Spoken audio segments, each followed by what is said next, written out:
ರೈತ ಈ ಪಂಚಮಹಾಭೂತಗಳನ್ನೇ ಭಗವಂತ ಅಂತ ಭಾವಿಸಿದವನು ಒಂದು ಕಾಲಕ್ಕೆ. ಅವನಿಗೆ ಭಗವಾನ್ ಅಂತ ಕರೀತಾರೆ.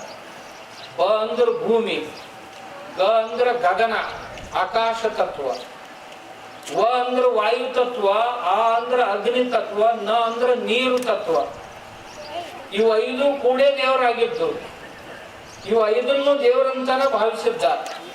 ಅವು ಎಲ್ಲಿಯವರೆಗೆ ಇವು ಐದು ದೇವರು ಅಂತ ತಿಳ್ಕೊಂಡು ಭಾವಿಸಿ ಅವುಗಳ ಜೊತೆ ವ್ಯವಹಾರ ಮಾಡ್ತಿದ್ದ. ಐದು ಸುರಕ್ಷಿತ ಆಗಿದ್ದು. ರೈತನ ಕೃಷಿ ನಡಿಬೇಕಾದದ್ದ ಈ ಐದರ ಮ್ಯಾಗ. ಆದ್ರೆ ಇವತ್ತಿನ ದಿವಸ ಐದು ಹಾಳಾಗುವ, ಭೂಮಿ ಹಾಳಾಗುವ. ನೋಡ್ರಿ ಹಾಳು ಮಾಡ್ಕೊಂಡನ ಇಲ್ಲ ನೋಡ್ರಿ. 60ರ ದಶಕದ ನಂತರ ಹಾಕಬಾರ್ದಷ್ಟು ವಿಷವನ್ನು ಭೂಮಿಗೆ ಹಾಕಿ ಹಾಳು ಮಾಡಿದ. ನಾವೊಂದು ರೈತರಂದ್ರೆ ಇದ್ರೊಳಗೆ ಅದೇ ರೀ. ಎಷ್ಟು ಮಂದಿ ಇದೀರಿ? ಕೈ ಎತ್ತಿದ್ರಿ ಅಂದ್ರೆ ಬಹಳ ಕಠಿಣ ಆಗಿತ್ತು. ನಮ್ಮ ಮುಂದೆ ಇಂತ ಕೇಳಾವತೀನಿ.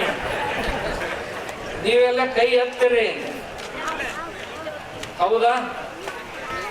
ನಾ ಕೇಳ್ತೀನಿ ನಿಮ್ಗ, ಒಂದು ಮುಟಿಗೆ ಯೂರಿಯಾ ಗೊಬ್ಬರ ಕೊಡ್ತೀನಿ, ಎಷ್ಟು ಮಂದಿ ರೈತರು ತಿನ್ನೋರು ಕೈ ಎತ್ತ. ನಾವೊಂದು ಮುಟ್ಟಿಗೆ ನೀವೆಲ್ಲ ರೈತರು ಹೌದಿಲ್ಲ? ನಿಮ್ ಹೊಲಕ್ಕೆ ಯೂರಿಯಾ ಹಾಕ್ತಿರ ಹೌದಿಲ್ಲ? ನಾವೊಂದು ಮುಟ್ಟಿಗೆ ನೀನು ಕೊಡ್ತೀನಿ, ಹೊಲಕ್ಕೆ ಚೀಲಗಟ್ಲೆ ಹಾಕ್ತಿದ್ವಿ, ಹಾಕೋಲ್ಯ 4 ಕ್ವಿಂಟಲ್ ಹಾಕ್ತಿದ್ವಿ. ನಿಮಗೊಂದು ಮುಟ್ಟಿಗೆ ನಾ ಕೊಡ್ತೀನಿ. ಎಷ್ಟು ಮಂದಿ ಇದೀರಿ ಇದ್ರಾಗ ತಿನ್ನೋರು?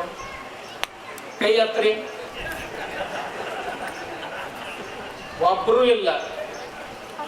ನೀವಾದ್ರ ಬದುಕಬೇಕಂತೀರಿ, ಮಂದಿನಾದ್ರ ಕೊಲ್ಲಬೇಕಂತೀರಿ. ಇದೆಂತ ರೈತನ ಕೆಲಸ ರೀ? ಅಲ್ರಿ, ನಿಮ್ಗೆ ಹೇಳ ನಾನು, ಇಷ್ಟು ಯೂರಿಯಾ ತಿಂದು ನೋಡ್ರಿ ಉಳಿತೀರ ನೀವು. 70 ಕಿಲೋ 80 ಕಿಲೋ ತೂಕ ಐತಿ ನಿಮ್ದು. ನಿಮಗೊಂದು ಮುಟ್ಟಿಗೆ ಯೂರಿಯಾ ತಡ್ಕೊಳಕ್ ಆಗುದಿಲ್ಲ. ಆದ್ರೆ ಕಣ್ಣಿಗೆ ಕಾಣದಂತ ಸಣ್ಣ ಸಣ್ಣ ಜೀವಗಳು ಚಟಪಟ ಒದ್ದಾಡ್ತಾವಂತೀರ, ಏನು ಬಹಳ ಖುಷಿಯಿಂದ ಬದುಕ್ತಾವಂತೀರಿ ಮಣ್ಣಾಗ. ಖರೇನ ಹೇಳ್ರಿ ನೀವು. 1 ಗ್ರಾಮಿನೊಳಗ 400-500 ಕೋಟಿ ಇರುವಂತ ಸಣ್ಣ ಜೀವಗಳು, ಯಾವ ಮನುಷ್ಯ 70 ಕಿಲೋ ಇದ್ದಾವ ಒಂದು ಮುಟ್ಟಿಗೆ ಕಪ್ಸಂಗಿಲ್ಲ ಅಂದ್ರ ಈ ಸಣ್ಣ ಜೀವಕ್ಕ ಹೆಂಗ ಹಾಕಿರ್ಬೇಕು? ನೀವು ಲೆಕ್ಕ ಹಾಕ್ರಿ ನೋಡೋಣ. ನೀವು ಖರೆ ಮನುಷ್ಯರಾಗಿದ್ರ, ಮತ್ತ ರೈತರಾಗಿದ್ರಿ ಅಂದ್ರ, ನಿಮಗೊಂದು ವೇಳೆ ತಾಯಿ ಕರಳು ಇತ್ತಂದ್ರ ನಿಮ್ಮಂಗ ಮತ್ತೊಬ್ಬರು ತನ್ನಂತೆ ಬಗೆದಡೆ ಕೈಲಾಸ ಭಿನ್ನಾಣ ಉಂಟೆ ಸರ್ವಜ್ಞ ಅಂತ ಸರ್ವಜ್ಞ ಒಂದು ಮಾತು ಹೇಳ್ಯಾನ. ನಮ್ಮಂಗ ಎಲ್ಲರನ್ನು ತಿಳ್ಕೊಂಡ್ರೆ ಇದು ನಿಮ್ಗೆ ಗಮನಕ್ಕೆ ಬರುದಿಲ್ಪ. ಅವು ಸಣ್ಣ ಜೀವದಾಗ ಹೋಗೋಲ್ಲ. ಒಂದು ಗ್ಲಾಸ್ ನೀರು ತಗೋರಿ, ಒಂದು 4 ಎರಿಹುಳ ಅದ್ರಾಗ ಹಾಕ್ರಿ. ಎರಿಹುಳ ಅಂದ್ರೆ ಗೊತ್ತದ ನಿಮ್ಗೆ? ಎಷ್ಟು ಮಂದಿ ನೋಡಿರಿ ಎರಿಹುಳುಗಳನ್ನ? ಎಷ್ಟು ಮಂದಿ? ಒಂದು 20-25 ಮಂದಿ ಎರಿಹುಳ ನೋಡ್ಯಾರ. ಇವರೆಲ್ಲ ರೈತರ ಮಕ್ಕಳು. ಯಾ ಗಿಡಕ್ಕೆ ಹೋದ್ ಹಾಕ್ಬೇಕು ನಿಮ್ಗಲ್ಲ. ಒಂದು ಗ್ಲಾಸ್ ನೀರು ತಗೋರಿ, 4 ಎರಿಹುಳ ಬಿಡ್ರಿ. ಅದ್ರೊಳಗೆ ಬಿಟ್ಟು 4 ಕಾಳು ಯೂರಿಯಾ ಅದ್ರಾಗ ಹಾಕ್ರಿ. ಬಹಳ ಬೇಡ, 4 ಕಣ ಯೂರಿಯಾದು, 4 ಕಾಳುಗಳನ್ನು ಯೂರಿಯಾದು ಅದ್ರಾಗ ನೀರಾಗ ಹಾಕ್ರಿ. 4 ನಿಮಿಷದ ಒಳಗೆ ಅವು ಸಾಯ್ಲಿಲ್ಲ ಅಂದ್ರೆ ನನ್ನ ಹತ್ರ 4 ಕಾಳು ಯೂರಿಯಾ ತಡ್ಕೊಳಕ್ ಆಗುದಿಲ್ಲ. ಚಟಪಟ ಒದ್ದಾಡಿ 4 ಹುಳುಗಳು ಸತ್ತು.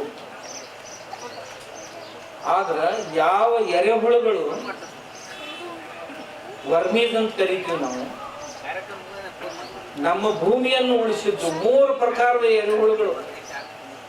ನೇರವಾಗಿ ಹೋಗುವ ಕೆಲವೊಂದು ಬೇರೆ, ಅಡ್ಡ ತಿಡ್ಡ ತಿರುಗಾಡು ಬೇರೆ, ಮ್ಯಾಲಿನ ಮೇಲೆ ಇವರು ಬೇರೆ, ಕೆಳಗೆ ಹೋಗ್ಲಾರ್ದಂತ. ನಿಜವಾದ ವ್ಯವಸಾಯ ಮಾಡೋರು ಯಾರು ಅಂತಂದ್ರ ಅವ.